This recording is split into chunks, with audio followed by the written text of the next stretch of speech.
مستمسكون بحبل غير منفصل يا رب بالمصطفى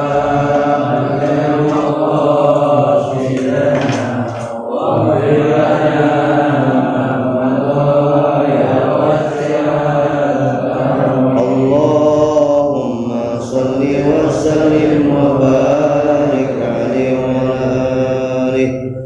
Bismillahirrahmanirrahim.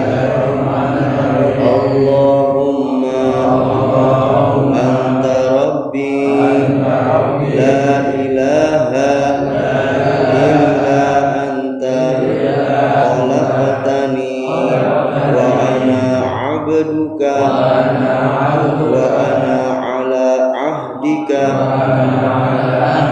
wa wa'dika mastata'tu a'udzu bika min syarri ma sana'tu abu'u laka bi ni'matika alayya wa abu'u bi dhanbi faghfirli fa innahu la yaghfiru dhunuba illa anta. Fadilatul mukarramin wal muhtaramin, sama-sama kita hormati, kita muliakan, kita cintai segenap para alimil ulama, para asatidz, wabil khusus Bapak Ketua DKM Masjid Jami Nurul Islam, guru kita bersama Bapak Ustadz Haji Abdurrahman Hade. Mudah-mudahan Allah senantiasa memberikan beliau sehat panjang umur, segenap pengurus Masjid Jami Nurul Islam, orang tua kita Bapak Muhad, Bapak Ketua RW, beserta seluruh jamaah yang sudah hadir pada malam hari ini. Mudah-mudahan hadirnya kita menjadi asbab Allah turunkan ilmu yang bermanfaat untuk kita semua. Limpahan puji syukur kita panjatkan kehadirat Allah atas segala nikmat dan karunia-Nya, wabil khusus nikmat iman, Islam, ihsan, panjang umur, sehat wal afiat, istiqomah dalam beribadah kepada Allah Subhanahu wa taala. Mudah-mudahan kita selalu menjadi hamba Allah yang terus bersyukur atas nikmat dan karunia tersebut, sehingga dengan rasa syukur yang kita panjatkan pasti Allah akan menambah nikmat yang penuh keberkahan untuk kita semua. Sholawat dan juga salam pun tak pernah lupa, semoga senantiasa tercurah terlimpah kepada qudwah atau panutan kita, baginda Nabi besar Muhammad SAW beserta seluruh keluarganya, para sahabat dan juga pengikutnya, dan kita selaku umatnya yang mudah-mudahan nanti di yaumil qiyamah mendapatkan syafaatnya. Bapak-bapak hadirin jamaah Masjid Jami Nurul Islam yang dirahmati oleh Allah Subhanahu wa taala, mari kita buka bersama pengajian kita ini dengan membaca Ummul Kitab Suratul Fatihah yang kita niatkan ikhlas dalam hati dan sanubari kita, mudah-mudahan menjadi penyebab terbukanya segala kemudahan untuk kita semuanya, menjadi penyembuh atas segala sakit yang sedang kita alami baik zahir maupun batin, dan tentunya kita hadiahkan pula pahalanya khusus untuk segenap ahli kubur kita yang sudah berpulang ke rahmatullah, guru-guru kita, orang-orang tua kita, handai tolan kita, dan tentunya yang sudah mewakafkan tanahnya demi pembangunan Masjid Jami Nurul Islam yang kita cintai ini beserta keluarga besarnya, dan semua yang sudah bersedekah jariah di masjid yang kita cintai ini, baik dengan hartanya, tenaganya, pikirannya, ilmunya. Mudah-mudahan Allah lapangkan kuburnya, Allah jadikan kuburnya raudhah min riyadil jannah, dan juga kita bacakan Fatihah niatkan khusus untuk kesembuhan guru kita, orang tua kita Bapak Ustadz Haji Muhammad Soleh.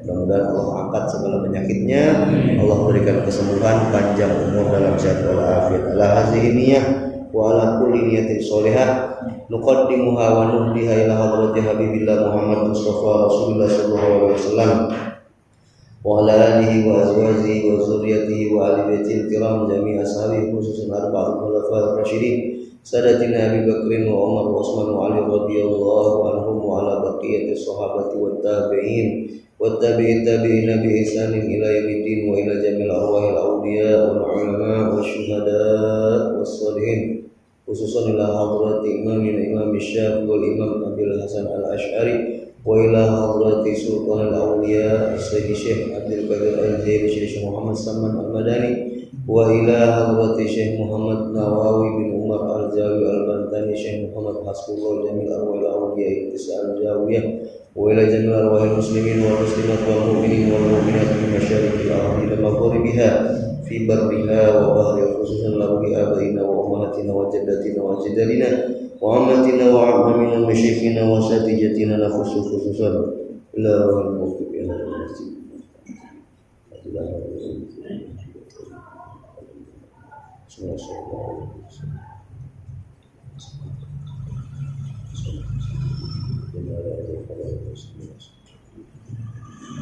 وصولهم وفروعهم وذوي الحقوق علينا وعليهم أجمعين أن الله يتغشى برحمته المغفرة واسكنهم الجنة. الفاتحة. أعوذ بالله من الشيطان الرجيم. بسم الله الرحمن الرحيم. الحمد لله رب العالمين الرحمن الرحيم مالك يوم الدين إياك نعبد وإياك نستعين اهدنا الصراط المستقيم صراط الذين أنعمت عليهم غير المغضوب عليهم ولا الضالين آمين. Bismillahirrahmanirrahim. Qala al-mu'allif rahimahullahu ta'ala wa 'adda 'alaihi bi barakatihi fid dharain.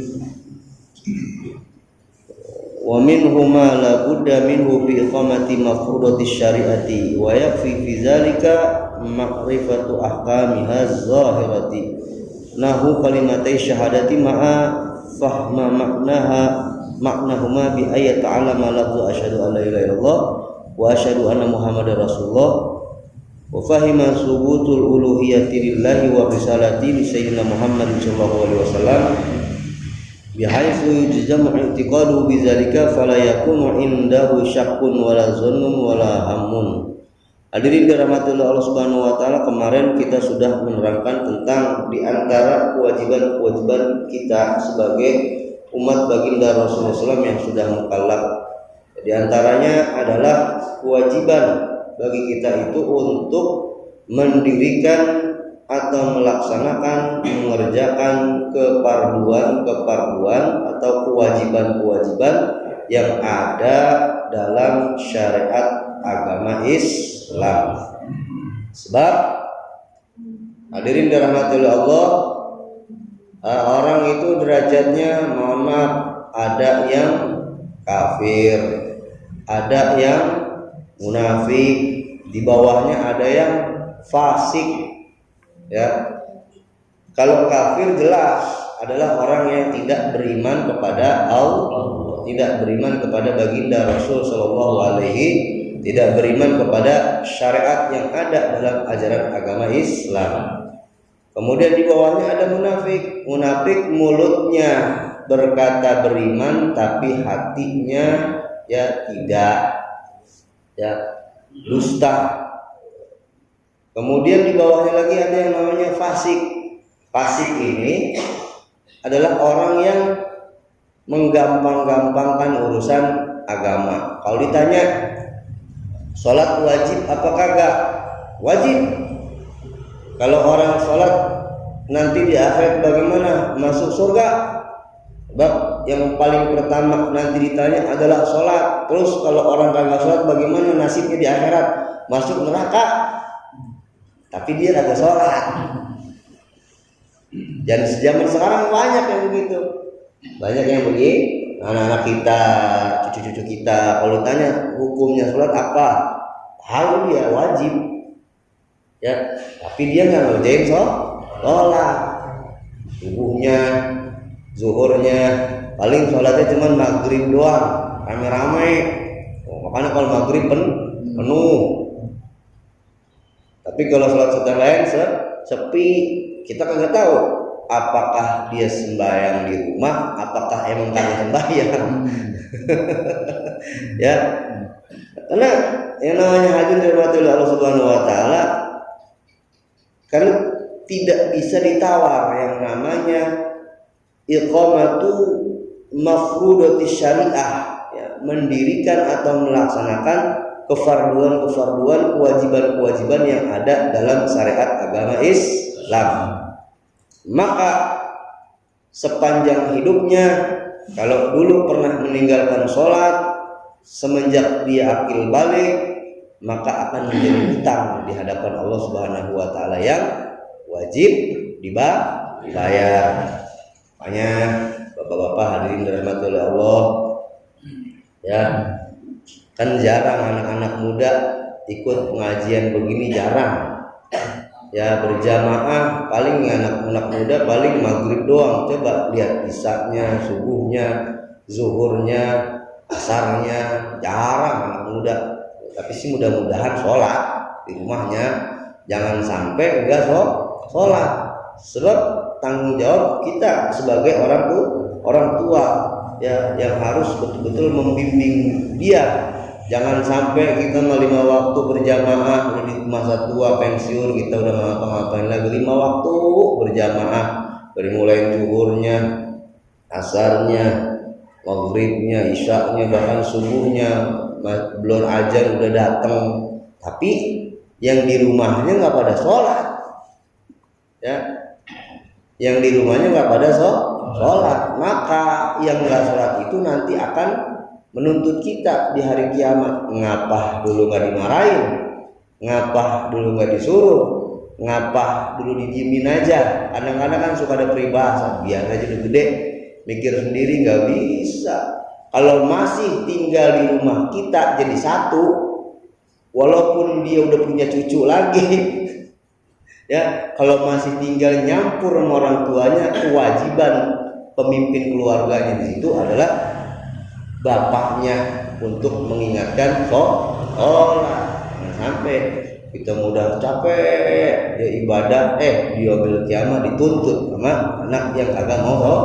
Pokoknya selama itu masih tinggal di rumah kita, mau siapa kek orangnya, ya, mau pembantu kek, mau supir kek, tetap kewajiban yang punya rumah untuk mengingatkan agar senantiasa jangan pernah meninggalkan yang namanya sholat. Hadirin dirahmati oleh Allah Subhanahu wa taala. Nah, maka kemudian, ya, diterangkan di situ kemudian lagi, kemarin kita sudah jelaskan, wa yakfi fi zalika ma'rifatu ahkamihaz zahirah. Ya, nahu kalimat syahadati ma fahma ma'nahuma bi ayati 'allama lafzu asyhadu an la ilaha illallah wa asyhadu anna muhammadar rasulullah wa fahima subutul uluhiyyati lillahi wa risalati sayyidina Muhammad sallallahu alaihi wasallam. Jadi kemudian, ya, di antara keparduan-keparduan, kewajiban-kewajiban yang ada dalam syariat agama kita, itu kita wajib mengetahui hukum-hukumnya secara zahir. Sebab nanti di antaranya itu adalah, hadirin dirahmati oleh Allah, wa yajibu 'alal mukallafi aidan ay ya'rifa syara'i'ad-dini wa hiya furu'uhu wa ahammuha at-taharatu was-salatu waz-zakatu was-shaum wal-hajju wa natlubu min Allah ta'ala al-i'anata 'ala zikril ahami minha wal barakata fihi. Ya, dan kemudian di antara kewajibannya itu adalah bukan cuma ngerjain sholatnya doang, bukan cuma ngerjain ibadahnya doang, tapi kita itu wajib untuk mengetahui yang namanya syariat di dalam agama kita daripada cabang-cabang syariat tersebut. Dan yang paling penting di antaranya itu adalah kita harus mengetahui hukum-hukum yang terdapat dalam toharoh, dalam sholat, dalam zakat, dalam puasa, dalam haji, ya, supaya ibadah kita lebih berkualitas di hadapan Allah Subhanahu wa taala. Ya, bab kalau kita tahu, insya Allah ibadah kita akan lebih khusyuk, akan lebih benar, akan lebih baik. Kita kembali, ya. Jadi ada orang-orang yang disebutnya orang-orang fasikin. Apa itu orang-orang fasik? Orang-orang fasik itu adalah orang Islam. Dia meyakini syariat Islam itu benar. Dia meyakini adanya kewajiban-kewajiban yang diperintahkan oleh Allah Subhanahu wa taala di dalam Al-Qur'an, tapi dia kagak ngerjain. Itu namanya orang fasik. Allah Subhanahu wa taala berfirman, A'udzubillahi minasyaitonirrajim. Wala takunu kalladzina nasullaha fa'ansahum anfusahum. Janganlah kalian itu menjadi seperti orang yang melupakan Allah. Padahal mereka tidak lupa sama Allah Subhanahu wa taala. Ya, fa'ansahum anfusahum, padahal mereka lagi lupa sama dirinya sendiri. Lagi lupa nih dia manusia, ya, lagi lupa bahwasanya dia itu adalah seorang manusia. Dan kalau orang yang sadar mah nggak bakalan ninggalin kewajiban. Bab dia tahu, wa ma khalaqtul jinna wal insa illa liya'budun, tidaklah kami menciptakan jin dan manusia melainkan untuk beribadah, menghambakan diri kepada kami. Makanya kita disebut orang muslim adalah orang-orang yang pasrah menerima kewajiban dari perintah-perintah Allah dan pasrah menerima atau menjauhkan diri kita daripada larangan-larangan Allah Subhanahu wa taala. Maka orang-orang yang lupa akan dirinya sendiri itu siapa? Faulaika humul fasikun. Merekalah orang-orang yang disebut orang-orang fasik, ya. Kemudian Allah Subhanahu wa taala melanjutkan firman-Nya dalam penghujung surat Al-Hasyr tersebut, ya, la yastawi ashabun nari wa ashabul jannah. Enggak sama antara ahli neraka dan ahli surga. Ashabul jannati humul faizun, ya, penduduk atau ahli surga itu adalah orang-orang yang diberikan keberuntungan, kemenangan oleh Allah Subhanahu wa taala. Maka sekarang ini kita sedang berjuang supaya nanti kita mendapatkan di akhirat kemenangan. Ya, sekarang ini kita lagi lari lagi lari estafet. Ya, untuk menuju apa? Finishnya itu nanti kita akan mendapatkan hadiah dari Allah Subhanahu wa taala. Berupa apa? Ya, kalau kita menjadi seorang juara dalam kehidupan ini, ya, juara dalam rangka kita menjalankan perintah-perintah Allah Subhanahu wa taala, kita larinya yang lempeng, jangan belok-belok. Kalau kita bisa lempeng, larinya jangan belok-belok, juara, nanti Allah Subhanahu wa taala akan memberikan kita kebahagiaan, ya, di akhirat. Hanya nggak sama antara ahli surga sama ahli neraka. Nah, hadirin dirahmati oleh Allah Subhanahu wa taala, jangan kita jadi orang yang fasik. Tahu sholat wajib tapi kagak mau ngerjain sholat. Tahu zakat wajib tapi punya duit kagak mau dijakatin.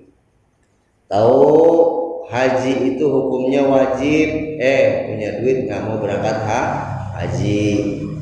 Nah, jangan jadi seperti orang yang disebut dalam golongan kategori orang yang fasik menurut Allah Subhanahu wa taala, orang yang menggampang-gampangkan, melalaikan urusan agama. Nah, kemudian hadirin dirahmati oleh Allah, selanjutnya adalah kemarin kita diperintahkan, termasuk kewajiban bagi kita itu untuk mengetahui hukum-hukum yang ada dalam syariat agama kita secara zahirnya. Di antaranya wajib bagi kita untuk mengetahui makna daripada kalimat asyhadu an la ilaha illallah wa asyhadu anna muhammadar rasulullah.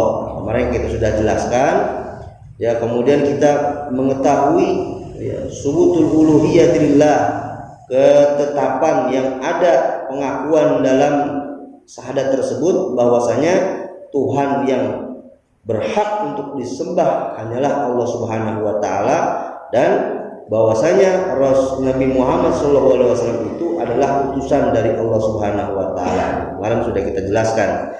Nah, selanjutnya hadirin diterangkan di situ adalah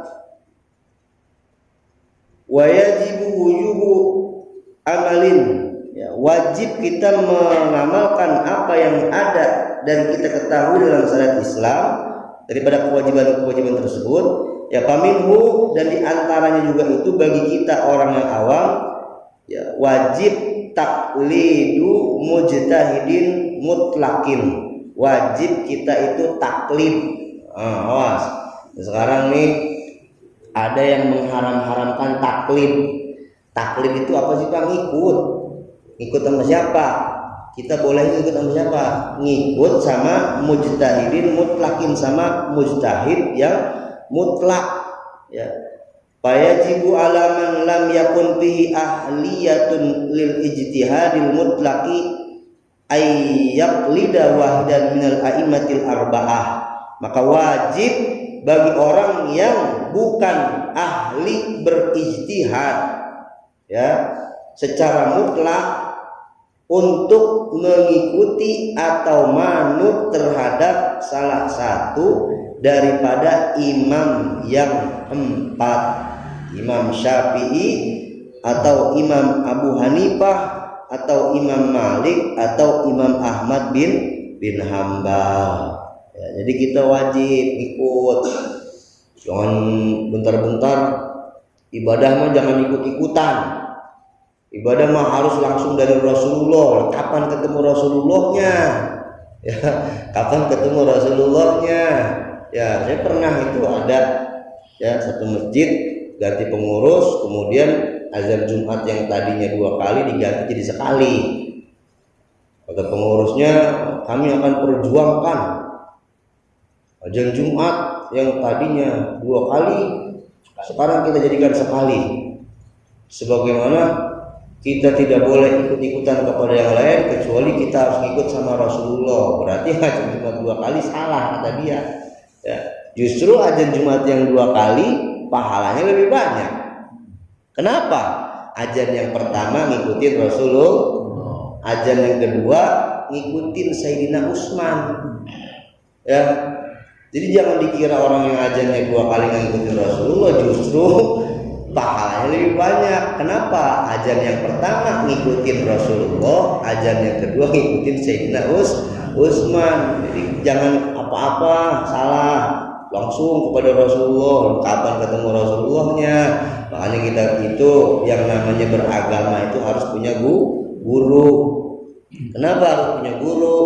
Sebab baginda Nabi Muhammad SAW itu tidak mewariskan harta, tapi Nabi Muhammad SAW itu mewariskan ilmu. Siapa yang diwariskan?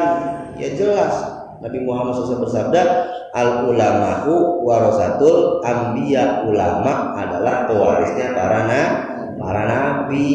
Jadi kita harus punya guru. Jangan dikira banyak kan sekarang orang ya nyalain orang yang salat subuhnya pakai doa kunut, yang pakai doa kunut nyalain yang nggak pakai doa kunut ya. Jadi yang benar yang mana, yang salah yang mana? Sekarang kan orang begitu ya, antara nyari yang benar sama nyari yang salah. Padahal mau pakai doa kunut silahkan, kita mengikut mazhab Imam Syafi'i. Yang nggak pakai ya silahkan. Jadi yang mana yang benar mana yang salah? Dua-duanya benar. Kalau orang ngaji kan paham jadinya dua-duanya benar ya. Tapi jangan coba-coba di masjid yang sehari-harinya pakai doa kunut, imamnya kagak pakai doa kunut. Nanti orang makmumnya jadi gelisah, akhirnya sholatnya jadi pada waduh imam aliran baru nih ya. Artinya apa? yang namanya satu pendapat kita itu jangan dipaksakan pada daerah yang sudah di situ sudah ada ulama yang dulu ngajarin. Kalau zaman sekarang kan gitu Pak, maksain pendapat dia di tempat yang nggak sepaham, akhirnya dimusuhin dia. Giliran dimusuhin dia merasa apa? Saya sedang berjuang, katanya. Saya sedang berjuang, ini banyak yang salah di kampung ini. Dia pikir dia doang yang paling benar sendirian, kan begitu kan ya. Akhirnya ya udah ada masjid di situ, karena dia nggak pakai di situ, dia bikin lagi masjid yang baru deketan. Kan ada udah sekarang di daerah kita banyak begitu sekarang ya. Gara-gara pendapatnya nggak diterima di tempat tersebut, akhirnya dia bikin lagi tandingan. Akhirnya ya bukannya ada kerukunan, akhirnya malah jadi permusuhan. Ya udah, kalau memang di situ masjidnya memang sudah Ahlussunnah wal Jamaah, mazhabnya Imam Syafi'i, tinggal ngikutin aja, apa sih? Gitu ya, tinggal ngikutin aja, udah semuanya bener. Yang sholat subuh pakai doa kunut bener, yang nggak pakai doa kunut juga bener, yang salah mah yang nggak sembahyang subuh. Kita yang sudah taklid kepada Imam Syafi'i melalui guru-guru kita, kalau memang ketika sholat subuhnya nggak baca doa kunut, entah itu karena lupa ya, maka kita dianjurkan untuk menyempurnakannya dengan sujud sahwi. Terus bapak-bapak kalau lagi ikut sembahyang sembahyang subuh di tempat masjid yang kagak baca doa kunut, jangan baca doa kunut sendirian. Kita lagi sembahyang subuh nih, lagi namu di kampung orang, sembahyang subuh kita. Begitu sembahyang subuh, imamnya kagak baca doa kunut ini. Biar aja gue baca sendirian. Amin. Akhirnya apa? Akhirnya orang sebelah kanan kirinya jadi celingukan, jadi gak khusyuk sholatnya gara-gara dia. Ya, dan padahal yang namanya makmum, ya biar bagaimana makmum itu 100% harus ngikutin imam. Ya maka pun begitu, kalau ada orang yang kagak baca doa kunut, ngikut sholat sama imam yang baca doa kunut, dia wajib amin, wajib angkat tangan, baru makmum dia jadi makmum, sholat berjamaahnya buat dia sah. Kalau dia ikut sama imam yang baca doa kunut, kemudian dia tidak mengaminkan, dia tidak angkat tangan, maka seperti dia sholat sendirian, sholatnya sah, tapi dia nggak dapat pahala berjamaah. Kan kalau pakai ilmu enak, ibadah mau begitu, nggak usah ribut dah begitu. Terus kalau memang dia kagak pakai baca doa kunut, pinggir udah sampai pojokan, jangan di belakang imam pisan. Ntar begitu imam salah baca doa kunut, dia nggak bisa benerin. Kadang-kadang kita suka kalah Pak ya sama yang begitu. Dia mah pada pengen sholatnya di barisan paling depan, berjamaah nomor 1, begitu kan, pengennya di paling depan. Kalau kita bagaimana kita pengen di paling belakang biar gampang keluar. Dalilnya banyakan kita, begitu kan ya. Kadang-kadang kan kita suka marah tuh, dia habis sembahyang kagak wiridan, pengennya sembahyang di depan. Begitu imam assalamualaikum, dia ngelangkah-langkahin kita, katanya kagak sopan banget tuh orang. Lah habis kitanya nggak mau di depan, keduluan dia, jadinya kita yang di depan dong, jadi nggak dilangkah-langkahin. Gitu. Nah, hadirin dirahmati Allah, jadi kita wajib nih, sebagai kita orang awam, kita wajib taklid kepada salah satu imam. Insya Allah kita bakal selamat, karena kita memang sudah mengikuti guru-guru kita yang bermazhab Imam Syafi'i. Insya Allah ya, sanad keilmuan kita diajarkan kita dari kecil sholat ya, dengan yang sudah kita hafal sampai sekarang, dari mulai niatnya, kemudian takbiratul ihramnya, kemudian bacaan doa iftitahnya, itu kan diajarin sama guru kita dari kecil itu ya. Jadi kita belajar iman dari guru yang insya Allah guru kita itu nyambung sanadnya kepada Rasulullah Shallallahu Alaihi Wasallam. Jadi Jangan boleh cuma ngapalin doang dari buku. Boleh kita ngapal dari buku, tapi nanti kalau udah apa tanya nama guru, bener nggak nih Ustaz? Ya, bacaan saya udah bener belum nih ini nih? Ya, doa iftitah saya udah bener belum? Ya, sebab hadirin dalam hati Allah supaya nyambung kita. Yang maksudnya belajar kepada Rasulullah itu kita belajar punya guru supaya sanad kita nyambung sampai kepada Rasulullah Shallallahu Alaihi Wasallam, bukan nyalahin orang yang nggak sama dia. Baik, selanjutnya wa amma man fihi ahliyatun lil ijtihadil mutlaqi fa innahu yahrumu alaihi taqlid. Nah, dan adapun ya orang-orang yang pada dirinya sudah termasuk orang yang ahli untuk berijtihad, bahkan dia sudah masuk kategori mujtahid mutlak, maka haram atas orang tersebut untuk taklid kepada imam yang lain. Ya, kalau dipaham sebelah maka udah taklid udah salah aja. Taklid itu kita nggak boleh ngikut, ibadah itu sesuai apa yang diajarkan oleh Rasulullah, gitu maksudnya. Kita kan orang awam, kita ngikut guru kita ngikut gurunya lagi, terus nyambung sampai ke Imam Syafi'i, sampai ke Rasulullah SAW. Kalau kita dibilang jangan taklid, kita kapan ketemu sama Rasulullah SAW-nya? Yang tidak boleh untuk taklid, ya nggak boleh manut sama imam mazhab yang lain adalah orang yang memang betul-betul dia adalah seorang mujtahid mutlak, sudah menguasai ilmu agama dalam segala bidang fikihnya, hadisnya, usul fikihnya, tafsirnya, apalagi ya, dan yang lain-lainnya minimal ada 18 cabang ilmu, nahwunya, sorobnya. Dan kita belum mampu, dan zaman sekarang udah nggak ada orang yang begitu.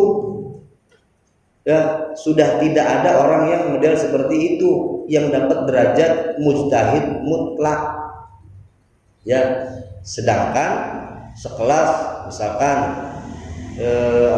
makanya kalau ulama-ulama terdahulu itu biasanya suka pakai belakangnya kalau dia pengikut Imam Syafi'i Asy-Syafi'i. Ya, kalau dia pengikut Imam Hambali ya Al-Hambali. Kalau dia pengikut Imam Maliki Al-Maliki, kalau dia pengikut Imam Hanafi Al-Hanafi, sampai Imam Bukhari pun ya masih taklid kepada mujtahid mutlak yang 4 tersebut. Kalau orang sekarang belagu-belagu ibadah jangan ikut-ikutan katanya, langsung dari Rasulullah. Kapan belajarnya? Akhirnya apa? Dikata ya pengajiannya ditanya, Pak Ustadz, tadi saya ketika mau ikut kajian sebelum sholat berjamaah melihat orang wudunya begini. Biasa tuh pakai pertanyaan pakai kertas. Ya, apakah orang yang wudunya seperti itu adalah wudunya benar? Apakah wudunya sah? Dan apakah sholatnya juga sah? Akhirnya karena dia ngikutin akal dia sendiri, dia bilang apa? Menurut saya, katanya, ya. Rukun wudu itu seperti dengan rukun tayamum, cuman ada 2, yaitu adalah membasuh muka dan membasuh kedua tangan sampai siku. Dan itu ada Pak di YouTube, profesor itu. Cuman bukan nggak sama kita, dari golongan mereka dah begitu ya. Jadi kata dia rukun wudu 2, membasuh muka dan membasuh kedua tangan sebagaimana rukun dalam bertayamum. Kira-kira bahaya kalau begitu? Bahaya nggak? Itu kan kalau kita belajar di madrasah itu dalam kitab Safinatun Najah ya, wa arkanul wudu'i sittatun, rukun wudu ada 6 ya. 1 diambil dari hadis Nabi, 4 diambil dari Al-Quran, 1 diambil dari ijma para ulama. Yang pertama adalah niat ini diambil dari hadis Nabi.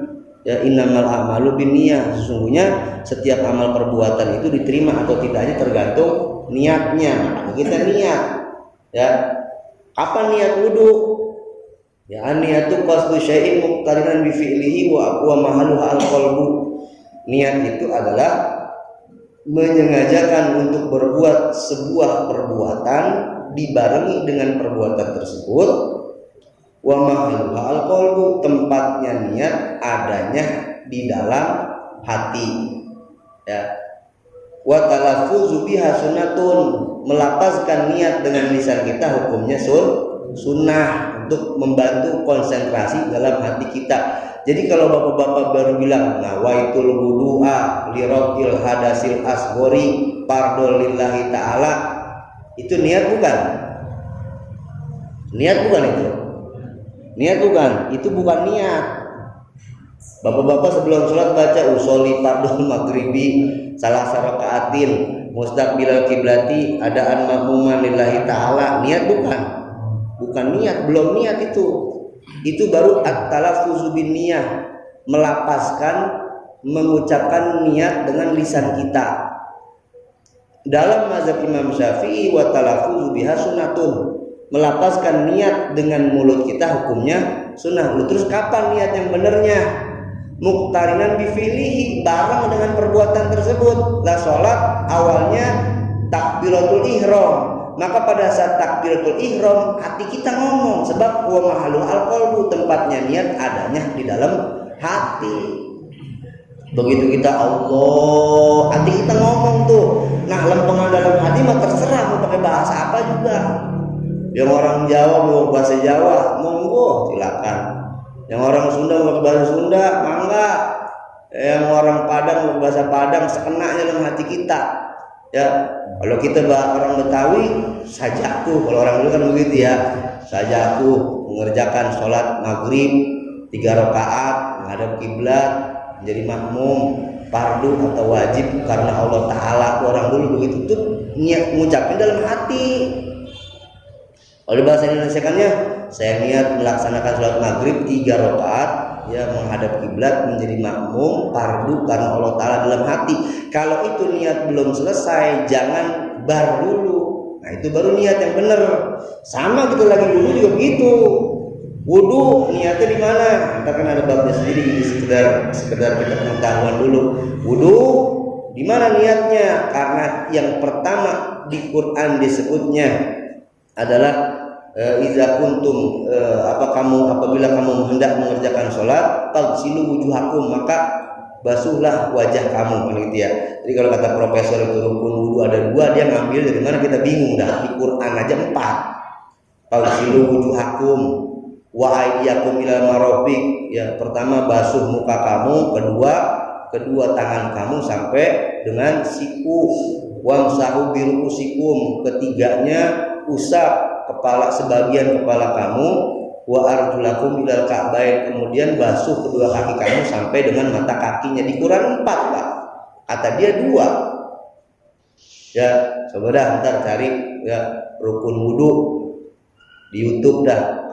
Kalau yang muncul dari golongan dia tak keluar tuh. Kata dia rukun wudu ada 2. Nah, sedangkan tadi saya katakan dalam kitab Safinatun Najah saja, di antara syarat sahnya wudu itu adalah al-ilmu bi fardiyatihi, kita mengetahui keparduan, kewajiban, rukun-rukun yang ada di dalam wudu. Berarti kalau kita nggak tahu rukun wudu, kagak sah wudunya.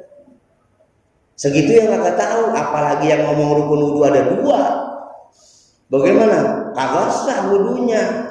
Lah kalau dia bilang begitu, kemudian yang nontonnya jutaan orang di YouTube-nya dia, terus ngikut percaya sama dia, siapa yang mau tanggung jawab tuh ibadahnya?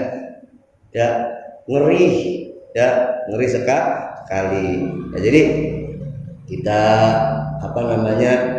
talafuz biniyah, melafalkan niat dengan lisan kita, hukumnya sunnah. Ya, jadi terserah Bapak itu mah mau lagi cuci tangan, nawaitul wudu'a itu terserah. Cuma niat yang benernya, yang aslinya adalah ketika kita membasuh wajah untuk pertama kali, hati kita ngomong gitu. Mau pakai bahasa Arab lagi silahkan, Abdul. Atau gak bisa, kita pakai bahasa Arab susah dalam hati mah, ngomong pakai bahasa Indonesia. Saya niat berwudu untuk menghilangkan hadas kecil, wajib karena Allah Ta'ala, kan gampang segitu. Ya, nah itu nanti yang menjadi nilai. Kalau itu tidak dikerjakan, maka tidak sah ibadah kita. Sebab yang namanya ibadah itu harus ada niat. Ya. Nah, lebih membingungkan lagi kalau ada orang yang begitu sampai imam udah takbiratul ihram, dia ujug-ujug datang baris langsung Allahu Akbar. Dia niatnya kapan? Kalau ditanya, Bapak niat nggak sholat tahun? Saya udah niat dari rumah katanya. Ya, terserah ada. Makanya kita dalam ibadah harus belajar.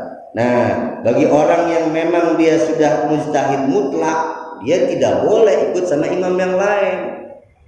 Ya, makanya kan hadirin dirahmati oleh Allah, ya Imam Abu Hanifah gurunya Imam Malik.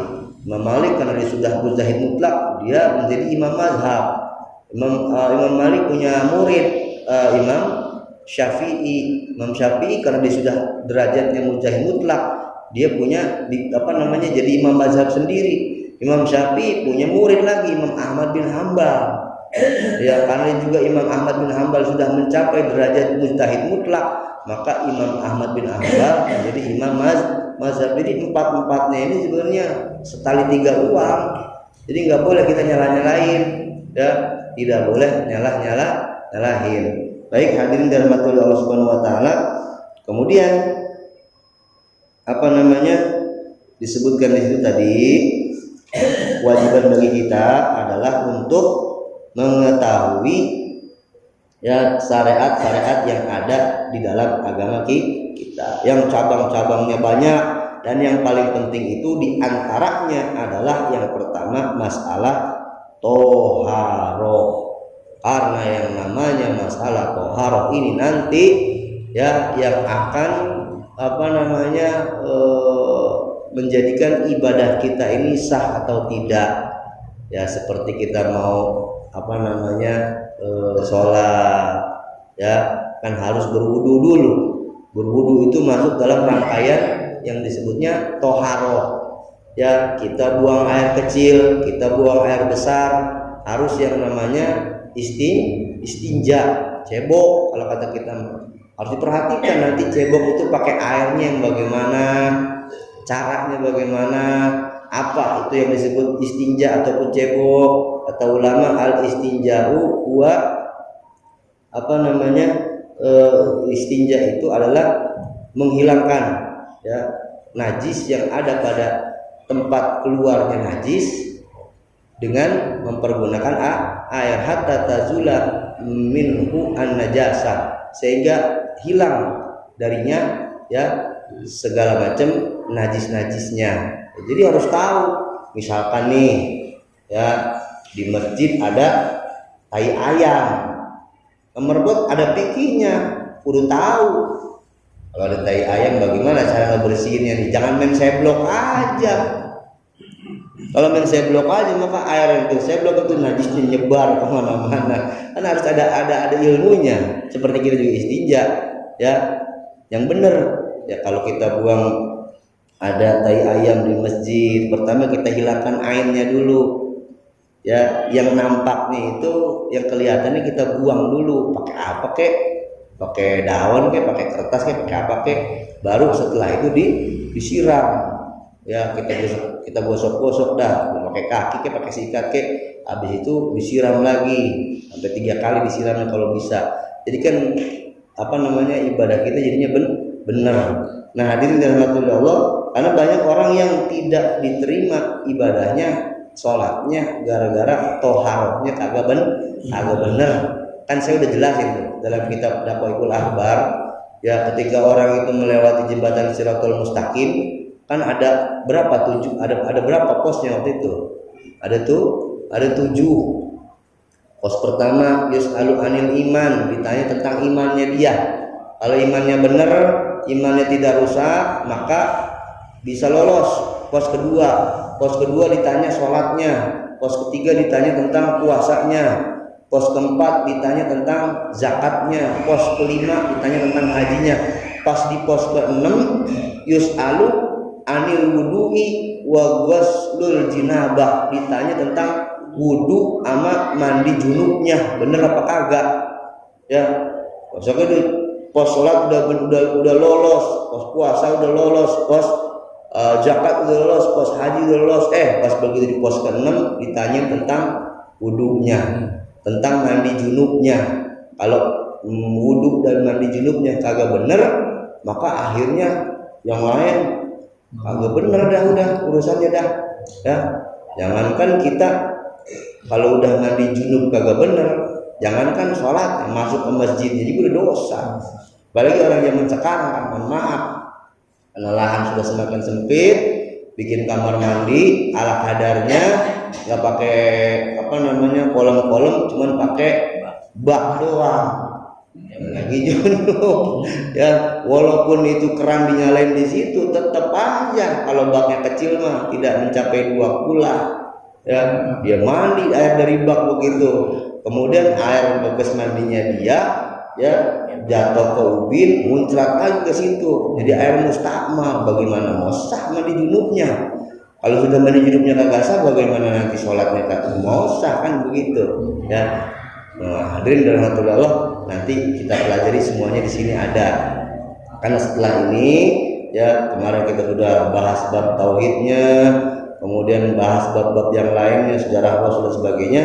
Bab yang selanjutnya nanti kita akan menuju kepada bab yang pertama daripada bab fikih, yaitu kitab Thaharah, kitab atau bab yang menjelaskan tentang Thaharah, supaya ya ibadah kita lebih benar lagi, lebih berkualitas lagi di hadapan Allah Subhanahu wa taala. Kita baca satu suratul Fatihah. Semoga apa-apa yang belum kita ketahui di masa yang lalu yang sudah kita jalankan, mudah-mudahan Allah menerimanya, Allah memakluminya, karena kita memang tidak tahu dan kita baru tahu sekarang. Mudah-mudahan barokahnya kita tetap berada untuk istiqomah di majlis-majlis ilmu, menjadi asbab segala amal ibadah kita yang lain-lainnya diterima oleh Allah Subhanahu wa taala. Ala hazihi niyah wa ala kulli niyatin shalihah wa ila hadratin nabi. Al-Fatihah. A'udzubillahi minasyaitonir rajim. Bismillahirrahmanirrahim. Alhamdulillahirabbil alamin arrahmanir rahim maliki yaumiddin. Iyyaka na'budu wa iyyaka nasta'in. Ihdinas siratal mustaqim. Shiratal ladzina an'amta 'alaihim ghairil maghdubi 'alaihim waladdallin. Amin. Bismillahirrahmanirrahim. Alhamdulillahirabbil alamin wa sallallahu alaihi wa sallam Muhammadin wa ala alihi wasallam. Allahumma ya hayyu ya qayyum ya dzal jalali wal ikram ya rabb sayyidina Nuh wa ya rabb sayyidina Ibrahim wa ya rabb sayyidina Musa wa ya rabb sayyidina Isa wa ya rabb sayyidina Muhammadin sallallahu alaihi wasallam. Akrimna bi syarafil fahmi wa rasulil hikmata wa ma'rifatal ulum wa sabatal zin wa laqwa wal ilma bi haqqi sayyidina Muhammadin sallallahu alaihi wasallam. Allahumma ftah alaina futuhal arifin wa hifdzal mursalin wa ilhamal malaikatil muqarrabin bi rahmatika ya arhamar rahimin. Wa sallallahu ala sayyidina Muhammadin nabiyil wa ala alihi wasallam bi subhanallahi rabbil izzati amma yasifun wa salamun alal mursalin walhamdulillahi rabbil alamin. Subhanaka wa bihamdika asyhadu an la ilaha illa anta astaghfiruka wa atubu ilaik. Assalamualaikum warahmatullahi wabarakatuh.